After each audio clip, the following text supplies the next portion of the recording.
खरातला 20 एप्रिलपर्यंत न्यायालयीन कोठडीत सुनावण्यात आली आहे। चौथ्या गुन्ह्यामध्ये ताबा मिळवण्याचा अर्ज देखील मंजूर करण्यात आलाय। खरातची नाशिक कारागृहात रवानगी होणार आहे। पोलीस कोठडीवर उद्या पुन्हा सुनावणी पार पडेल। उद्याच्या सुनावणीत कोर्ट काय निर्णय देणार याकडे लक्ष असणार आहे।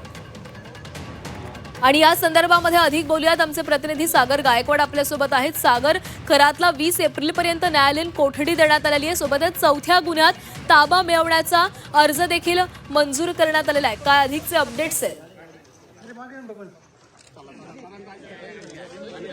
नक्कीच खरं तर भोंदू अशोक खरातच्या बाबतीमध्ये आज पुन्हा एकदा तिसऱ्या गुन्ह्यामध्ये कोठडी त्याला मिळालेली संपणार होती आणि आज न्यायालयाने त्याला 14 दिवसाची न्यायालयीन कोठडी देण्यात आलेली होती आणि लगेचच SITनं पुन्हा एकदा चौथ्या गुन्ह्यामध्ये त्याची त्यासाठी पुन्हा एकदा तपासणीसाठी ताब्यात घेण्यासाठीचा अर्ज जो आहे तो न्यायालयासमोर देण्यात आलेला होता आणि ते न्यायालयाने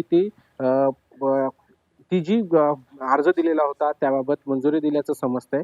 यामध्ये पुन्हा एकदा आज दुपारपर्यंत अशोक खरात याचा SIT पुन्हा न्यायालयात उठून त्याचा ताबा घेईल आणि त्यानंतर उद्या म्हणजे 24 तासाच्या आत पुन्हा न्यायालयात हजर करत असल्याने उद्यापर्यंत पुन्हा एकदा अशोक खरातला चौथ्या गुन्ह्यामध्ये न्यायालयासमोर हजर करण्यात येईल। जर ह्याचा विचार केला तर तिसऱ्या गुन्ह्यामधली पोलीस कोठडी जी आहे ती संपलेली आहे, मात्र चौथ्या गुन्ह्यामध्ये पुन्हा एकदा अशोक खरातची चौकशी करायची आहे आणि या संदर्भामध्ये पुन्हा एकदा न्यायालयात हजर केल्यानंतर उद्या ह्या अशोक खरातला पुन्हा न्यायालयात हजर करण्यात येणार आहे। दुसऱ्या गुन्ह्याची पोलीस कोठडी संपलेली आहे, मात्र चौथ्या गुन्ह्यामध्ये पुन्हा अशोक खरातला SIT ताब्यात घेईल आणि पुन्हा एकदा न्यायालयात उद्या हजर करण्यात येईल।